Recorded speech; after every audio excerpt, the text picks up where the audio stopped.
Di depan kita anak-anak sekarang ini seperti kita biasa lihat. Tapi di belakang kita mereka lebih vulgar dari apa yang kita Betul. lihat. Padahal istri adalah manusia Ya, yang punya keinginan untuk liburan juga, Iya. menikmati betul suasana Pak, waktu. tidak ada Pak. Itu kalau dia datang, istri saya datang, itu saya merasa lega, merasa nyaman, merasa tenang. Bapak sayang istri enggak? Ya. Kalau sayang, pernahkah curhat? Pernahkah minta sharing istri perasaannya? Pernahkah tanya dia, capek kau mah? Saya sudah stop mendengar jeritan tangis anak di malam hari. Sudah lelap kami tertidur Pak. Dari jam 11 sampai jam 4 subuh, 10, 11 sampai 4 subuh. Tidak ada kami terbangun tengah malam.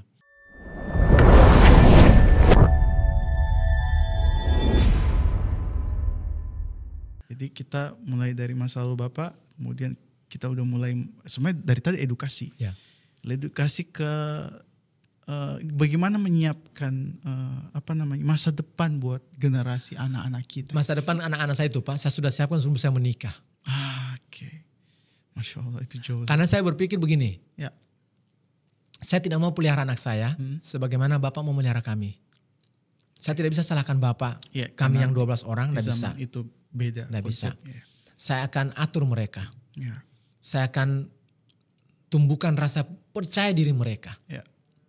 Bahwa mereka bukan harus saya siapkan mereka untuk hidup yang yang terlalu vagansa dan lain sebagainya, terlalu hedonis. Hedon. Tidak. Saya setting mereka hidup sesuai dengan kebutuhan. Sesuai kebutuhan. Sesuai kebutuhan. Kalaupun ada keinginan, tidak semua keinginan harus dipenuhi. Oke. Berarti mentalitas. Mentalnya saya atur Pak. Oke. Memakai barang sekebutuhan. Oke, bisa membedakan antara kemauan dan kebutuhan. Kalaupun mereka meminta uang, bukan berarti uang saya tidak ada Pak. Saya akan tanya uang buat apa. Iya.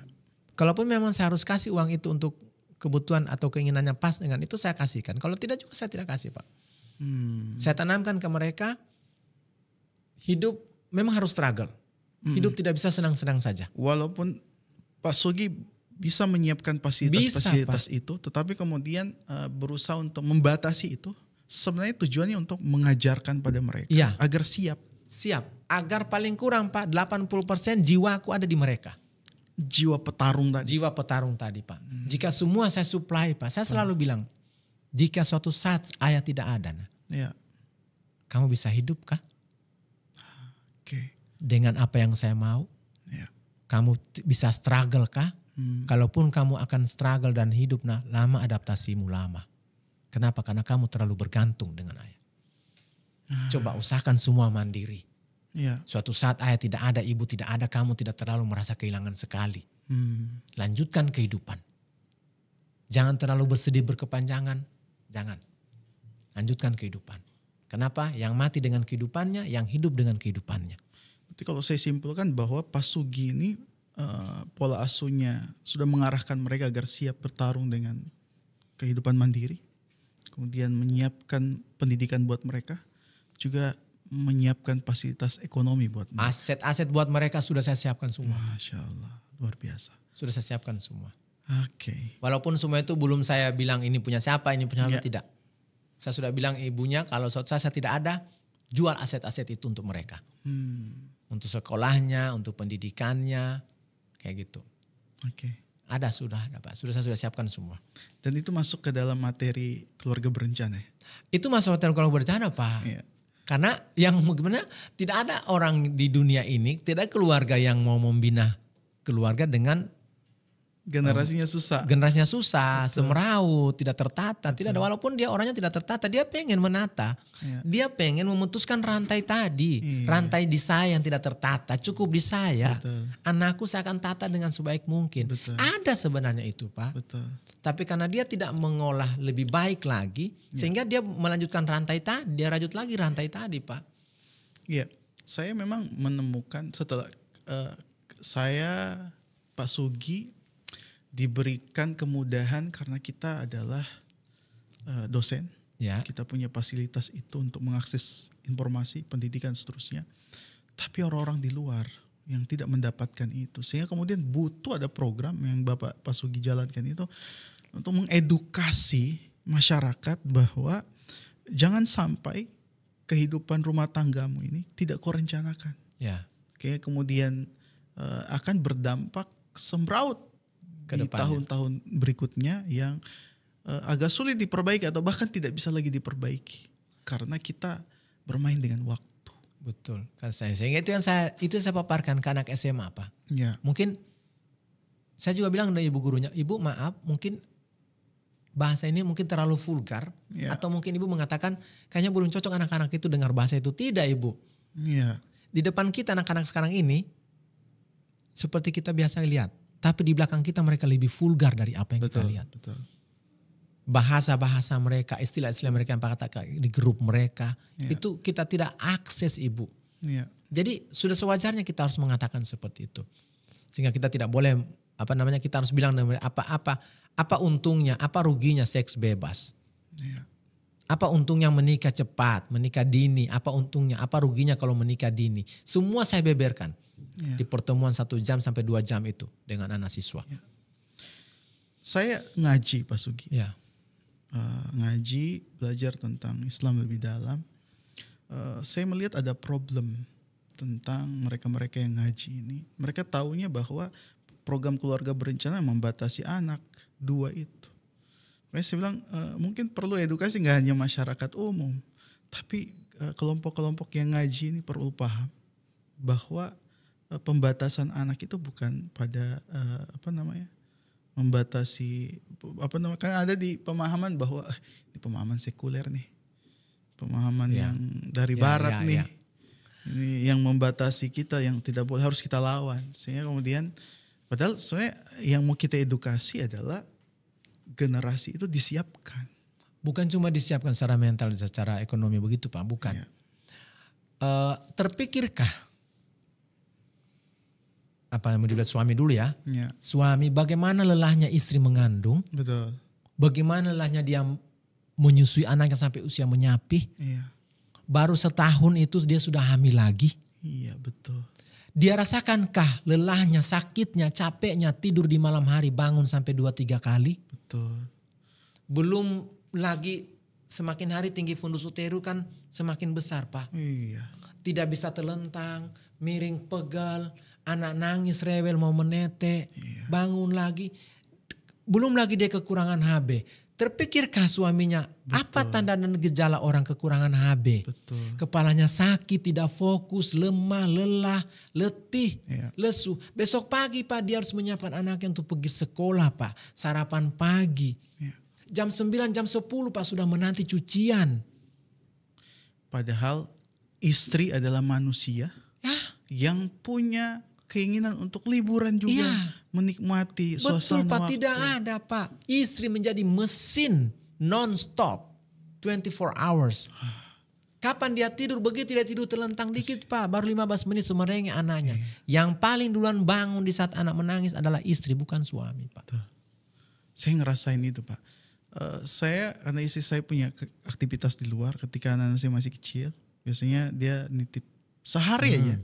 Nitip sehari saja untuk saya jagain. Itu saya stresnya minta ampun. Itu pun gak sehari banget sih sebenarnya. Kegiatannya pagi, dia Paling pulang. cuma 8 jam, 6 8 jam jam. sore lah udah balik.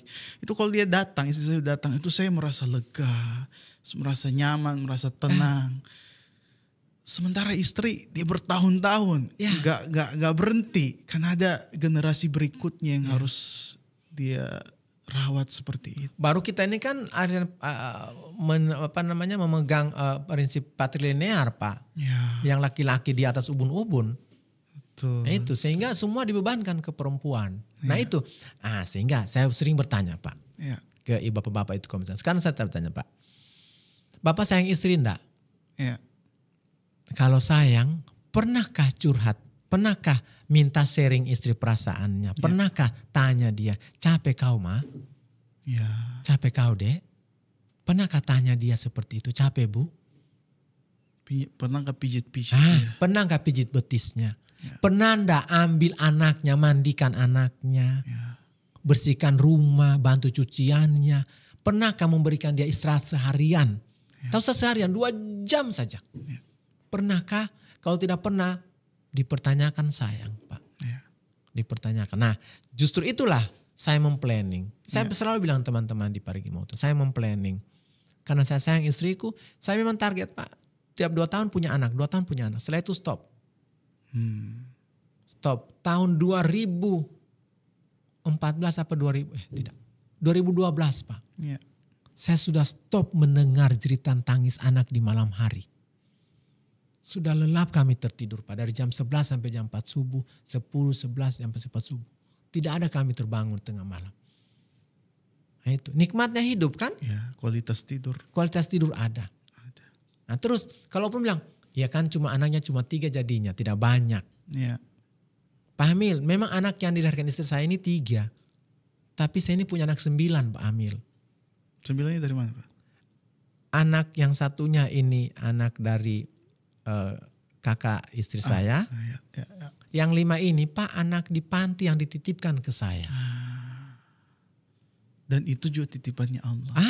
Dan inilah yang setiap hari saya struggle untuk mereka. Karena saya berpikir, sudah ini mungkin saya punya manfaat hidup. Iya. Ini sudah kegunaan saya hidup. Oke. Oke, Muslim yang baik adalah Muslim yang bermanfaat buat untuk orang lain. Nah, itu saya jadikan seperti itu, Pak. Ya. Apakah saya kurang punya anak?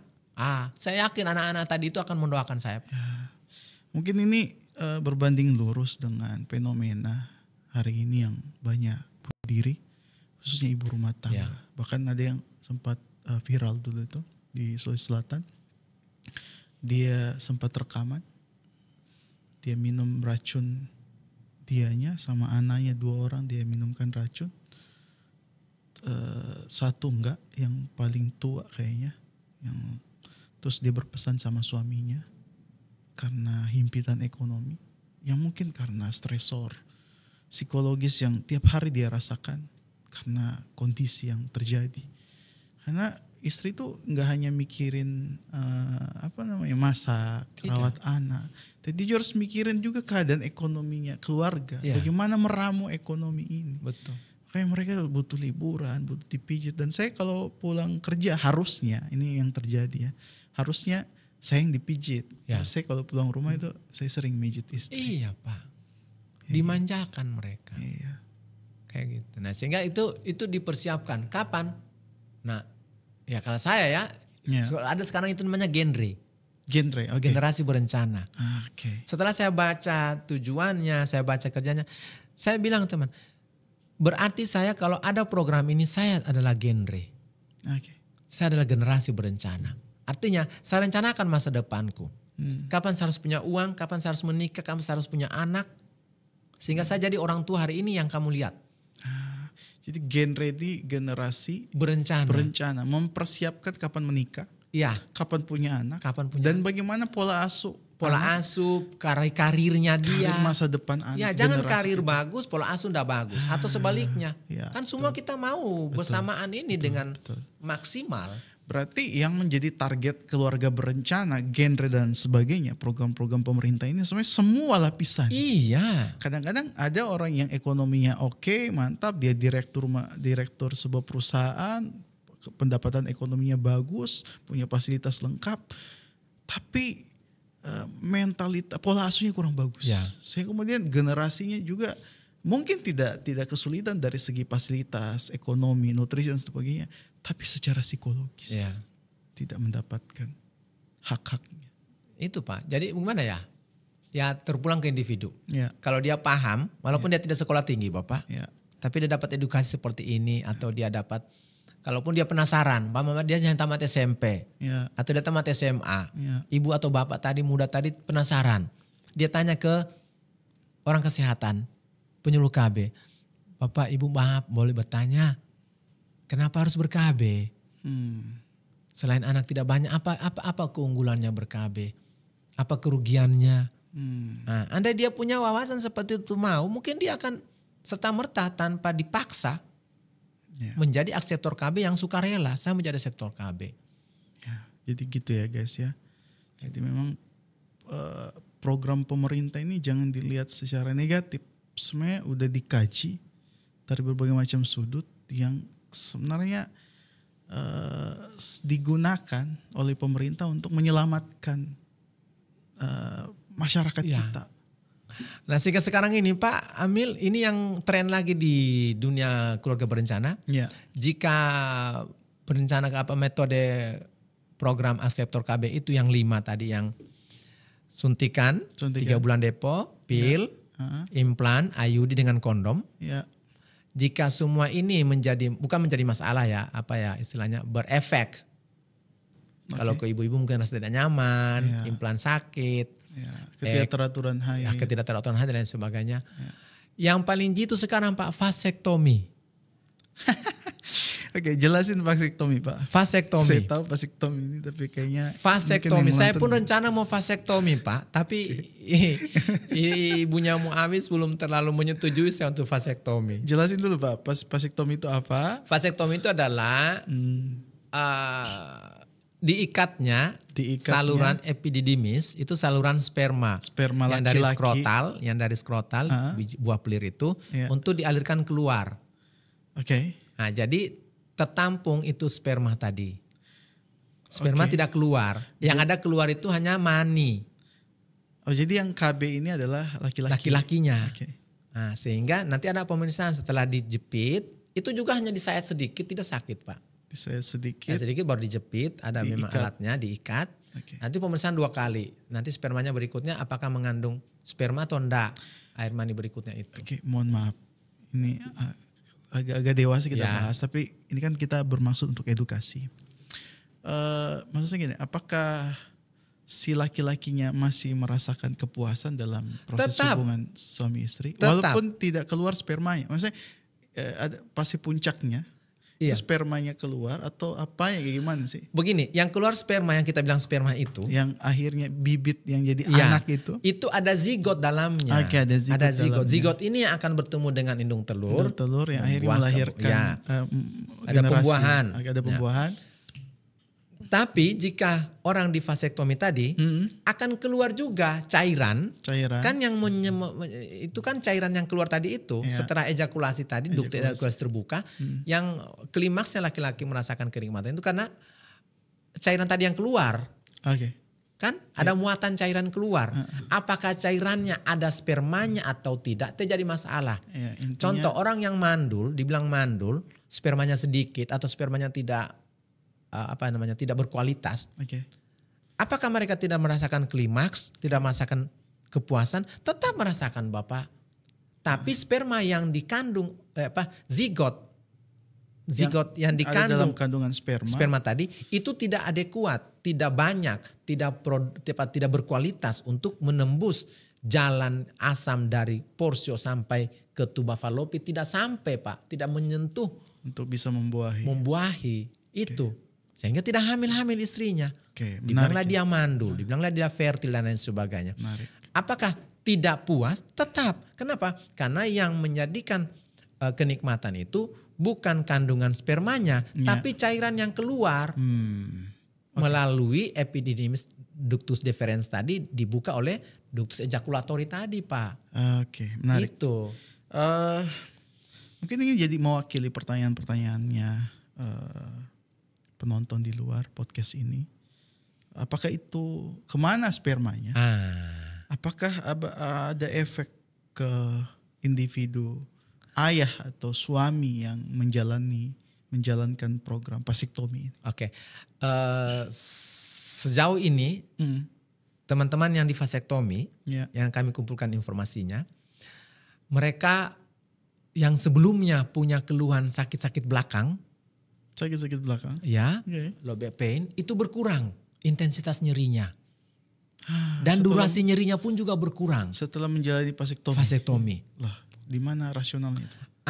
Setelah itu saya tanya dan saya baca kembali, ternyata sperma yang dihasilkan oleh skrotum tadi kan tidak keluar kan, ditahan dari epididymis, itu diabsorpsi kembali Pak, menjadi muatan protein kan, sperma kan protein tinggi Pak. Berarti jadi nutrisi buat tubuh. Dia lebih sehat Bapak. Yang harusnya dikeluarkan keluar justru diabsorpsi kembali atau dinikmati kembali oleh tubuh kita. Mukanya lebih fresh Pak. Kenapa? Karena kolagennya ada. Kolagen kan dari protein. Jadi kita gak perlu ngeluarin kolagen, tetap kita gunakan internal sendiri. kolagen Pak. Oke. Coba. Itu manfaatnya. Cuma memang ada ketakutan. Ya, karena ada sayatan tadi. Bukan. Apanya? Ketakutannya mempengaruhi keperkasaan. Bukan. Apa itu, Pak? Ketakutannya di istri, Pak. Kenapa? Mereka takut jika vasektomi ini berhasil dan semua bapak-bapak mau di vasektomi. Oke. Mereka takut, Pak, disalahgunakan. Bagaimana itu? Nanti tidak terdeteksi suaminya, Pak, punya anak apa enggak. Di luar dari Oke. Sebenarnya itu yang mungkin Pak Amil tidak pikirkan tadi ya. Iya. Ya, contoh dia sudah fasek, dia sudah fertil. Iya. Laki-laki tadi kan, maaf ini kan ya namanya Ya, itulah fenomena akhir zaman kan. Fenomena selingkuh Ya. dan kawan-kawannya. Sehingga dia rasa enjoy saja, Pak, karena perempuan tadi kan tidak mungkin hamil dengan dia. Iya. Itu yang jadi itu dampak negatifnya. Betul. Itu dampak negatifnya. Ya. Kenapa? Lah kau tiba-tiba kau hamil, kau mengaku saya sebagai suamimu, sementara saya sudah di fertil ini, sudah di vasektomi. Vasektomi ya. Di uji lab berikutnya saya punya mani tidak mengandung sperma. Kau hamil dari mana? Tidak mungkin saya yang hamili kau. Walaupun maaf ini agak bicara kotor sedikit, walaupun ya kayak gitulah. Ya. Nah, itu yang ditakutkan. Itu. Iya ya. Tapi menurut saya kalau besar. saya mau vasektomi apa ya? Ya saya tidak, bagaimana ya? Astagfirullahaladzim. Dalam artian biar sehat saja kan? Satu. Kedua, sepanjang wanita masih haid, itu dia akan berpeluang untuk hamil. Ya. Terbayang gak Pak? Usia 45 tahun, 47 tahun baru dia hamil. Resikonya apa? Betul. Ibunya bisa disesar, memang iya pasti, pasti sesar. Anaknya Pak bisa Down syndrome. Peluangnya lebih besar. Peluangnya, aduh memelihara anak dengan begitu kan punya struggle tersendiri Pak. Betul. Nasib tersendiri yang kita hadapi itu. Jadi saya kalau dengan istriku biasa begini bilang, Ayah Muawis, kita lari dari takdir yang satu ke takdir yang lain, boleh enggak? Boleh. Apa itu? Misalnya contoh tadi, kita lari dari takdir kita tidak usah punya anak banyak. Ya takdirnya kita lari tidak punya anak banyak, berarti kita menemui takdir seperti ini. Iya. Mungkin dengan waktu tertentu akan sunyi. Kalau ada anak kan masih waktu panjang untuk ramai di rumah itu kan masih lebih panjang. Kalau anak sudah besar semua kan lebih cepat kita merasa kesepian. Ya. Kita mendapatkan takdir itu. Iya. Kan dengan membatasi jumlah anak. Kalau kita tidak membatasi jumlah anak, takdir lain juga yang kita dapatkan. Iya. Nah itu misalnya kita lari dari takdir yang satu, kita akan menghadapi takdir yang lain. Oke. Sehingga pandai-pandai yang memilih takdir. Baik. Kayak gitu. Paham saya Pak. Terakhir ini Pak. Saya sempat lupa nyebutin. Selain yang saya cerita bahwa Bapak itu berkarya ke luar negeri. Jadi dosen. Kemudian pernah jadi honorer. Saya lupa nyebutin kalau Bapak juga adalah entrepreneur. Ini penting. Mohon edukasinya. Bapak udah berhasil di bidang entrepreneur. Penonton kita banyak mahasiswa. Bisa diedukasi mereka tentang bagaimana sukses. Berusaha. Sukses jadi pengusaha. Atau bagaimana berpenghasilan lah. Sambil kuliah. Ya. Bisa Pak, silakan Pak. Oke. Begini, sebenarnya jiwa sukses itu atau menjadi entrepreneur itu semua orang punya peluang. Ya. Semua orang punya peluang. Tanda kutip. Setiap orang punya keunikan. Ya. Cuma dia tidak tahu menampilkan keunikannya itu. Sehingga dia tidak bisa mengekspos dan menjual keunikannya. Contoh, saya pribadi ya. Yang saya jual dan keunikanku, saya mudah adaptable. Saya adaptable Pak Amil. Ya. Mudah menyesuaikan. Satu, saya orang bilang mungkin periang. Ya memang saya walaupun saya lagi gundah, lagi jengkel dan lain sebagainya. Saya acuhkan. Kenapa? Karena saya bertemu dengan teman yang tidak gundah ini. Teman yang lagi enjoy. Kenapa saya bawa gundahku ke dia? Kan? Saya menzolimi dia ini. Ya. Jadi saya lupakanlah gundahku dengan bertemu dia. Sehingga mungkin Pak Amil selalu lihat mungkin saya selalu ada gelak tawa dan lain sebagainya. Kayak gitu. Sebenarnya bukan berarti saya di sela-sela tawa itu saya tidak pernah sakit hati. Tidak, saya manusia biasa. Nah terus mencoba itu penting. Ya. Mencoba. Jangan tidak mencoba. Coba saja dulu. Coba. Nah ini saya punya proyek di tahun 2005 ini. Saya mau, tapi sebenarnya ini saya belum mau expose. Tapi Gak apa-apa. Okay. Jadi penonton podcast WN Media ini jadi ya, mereka yang mendapatkan informasi yang pertama ya. dari proyeknya Pak Sugi. Ya. Mulai kalau saya untuk sarankan ke mahasiswa, mulai dari yang kecil-kecil dulu. Oke. Contoh ini. Dulu saya waktu kuliah, saya kumpul semua teman-teman yang mau fotokopi bahan. Sini saya fotokopi. Saya tidak ambil untung duit. Yang saya ambil untung output ada dan fotokopiku sudah free. Oke. Fotokopi free, saya sudah untung. Walaupun capekku, saya beli dengan itu capek. Itulah awal saya bina jiwa entrepreneur. Kedua, saya selalu menjual apa yang ada dengan saya. Oke. Contoh, apa skill, apa ide, atau apa saja. Nah sekarang yang saya jual apa? Keahlian mentranslate abstrak ke dalam bahasa Inggris. Oke. Itu salah satu di sela kegiatan. Terus apa? Saya ikut pelatihan bekam, akupunktur. Ya. Sehingga saya di sela-sela waktu ada pasien, saya akupunktur, saya bekam, Pak. Nah bagi mahasiswa sebenarnya mereka bisa. Mereka bisa dilatih. Bisa ikut pelatihan akupunktur dan Bekam, sehingga ada pasien, mereka bisa kunjungan rumah. Dan gak perlu ijazah. Nggak perlu ijazah, hanya sertifikat pelatihan. Mereka memperkenalkan diri, apalagi sekarang. Jangan malu. Sekarang kan dunia medsos luar biasa, dunia ini luar biasa. Pasanglah di tagmu, di IG-mu, kau mahasiswa terapis, bekam, komplementer. Sehingga pasien-pasienmu kan bisa kau edukasi sedikit. Ya. Dengan ilmu yang ada dengan kau. Bagaimana pencegahan penyakit hipertensi, diabetes yang dibagi 2. Dan lain sebagainya. Itu bisa kan menjadi, kau jelaskan patofisiologi sedikit penyakit. Ya. Itu sudah luar biasa dari kita. Sebuah legitimasi buat calon Perawat sesungguhnya. pasien kita untuk percaya kepada kita bahwa kita punya keahlian. Iya. Ya. Seperti itu.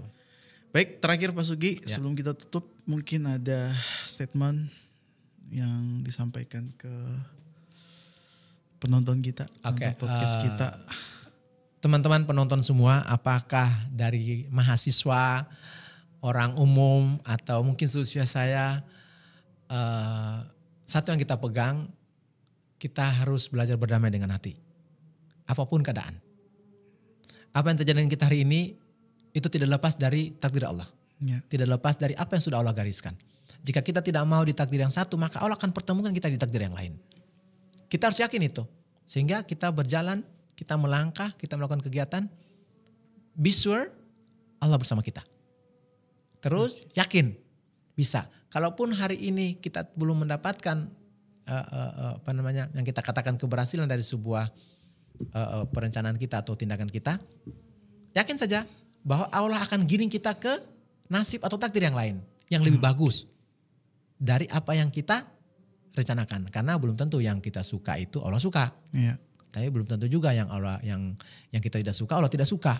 Bisa jadi yang kita tidak suka itu Allah suka. Ya. Kayak gitu. Sehingga terus kunci dari yang mungkin Pak Amil bilang kesuksesan saya hari ini, terlepas dari doanya orang tua. Doa orang tua. Selalu minta persetujuannya, selalu minta keikhlasannya, selalu minta permohonan maafnya. Setiap hari saya selalu menelpon mama, alhamdulillah masih hidup, selalu minta maaf dari dia. Kalau ada salah maafkan saya Ma, kayak gitu. Selalu diminta, kayak gitu. Sehingga kemudahan-kemudahan yang Allah kasih dengan saya hari ini tidak lain dari doa dari beliau dan sedekah. Saya tidak usah bilang siapa yang saya sedekahi Pak Amin, karena itu urusan saya dengan Allah. Oke. Yang pokok setiap dari sedekah-sedekah itu, apakah orangnya mau mendoakan saya atau tidak, saya berharap bahwa sedekah itu adalah seperti dikatakan Nabi, sedekah itu melampaui jauh ke depan, lebih di depan mengungguli untuk melindungi pensedekahnya daripada bala yang datang. Kayak gitu. Sehingga walaupun jangan bilang pekerjaan saya tidak ada resiko, banyak resikonya. Tapi karena saya yakin Allah akan menanggung resiko itu sebagian. Saya serahkan dengan Allah resikonya. Allah sendiri yang atur bagaimana saya untuk menyelesaikan masalah itu. Dengan meminimalis resiko. Walaupun ada juga kegiatan yang kayak dianggap blunder untuk melakukannya. Kenapa seperti itu? Mungkin ekspektasi orang-orang dengan lihat Pak Sugi seperti ini, kok bisa seperti itu? kan? Ya. Nah, ya gitulah. Hal-hal yang kadang tidak terduga, oke, dibalik dari semua kita itu kalau sedikit saja kita menafikan Allah dari semua kegiatan itu, nah, di situ Allah akan tunjukkan kita.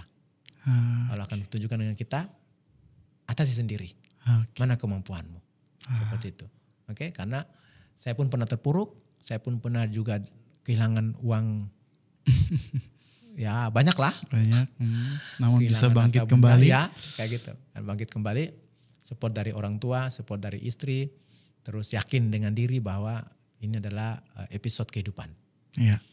Jadi jangan bertanya kenapa saya terpuruk, kenapa saya jatuh. Tapi bertanyalah kenapa saya tidak bangkit kembali. Ya. Oke, terima kasih Pak Sugi. Sebenarnya masih banyak yang pengen kita gali. Kita ingin belajar banyak sama Pak Sugi dengan keberhasilannya Pak Sugi, namun waktu yang membatasi kita. Dan terima kasih sudah mau jadi narasumber. Terima kasih. Dan kalau kita undang kembali mohon untuk mengiyakan. Siap. Karena kita perlu mengisi konten-konten di podcast ini. Dan buat kalian yang di rumah jangan lupa subscribe, klik tombol like, dan launching notifikasi agar kalian bisa menikmati konten-konten UN Media. Baik, terima kasih Pak. Terima kasih banyak. Assalamualaikum. Waalaikumsalam warahmatullahi wabarakatuh.